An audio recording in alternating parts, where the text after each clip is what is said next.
guys, Candida here, and BUYDOT sent me an iPhone 13 case in exchange for my honest review. And so it comes in a very simple case, and you got your iPhone case here. What I really like about it, what jumped out to me at first, is the soft silicone feel. I really like the feel of the case itself. It's super soft and it just has a nice, elegant feeling. I also noticed that the iPhone case is sleek and compact, and so it's not going to add a lot of bulk to my actual iPhone. Another thing I noticed right out of the box is it has this beveled lip right here, so it's going to protect the actual camera on my phone, which is good because I have dropped my phone several times recently and I definitely don't want to crack it. So I like this. Now we're going to install it.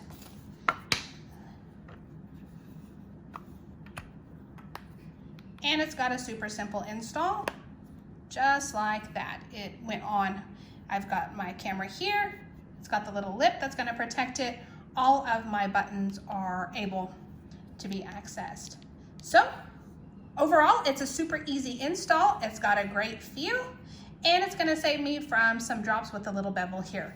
So overall, I am happy, and I hope you found the review helpful.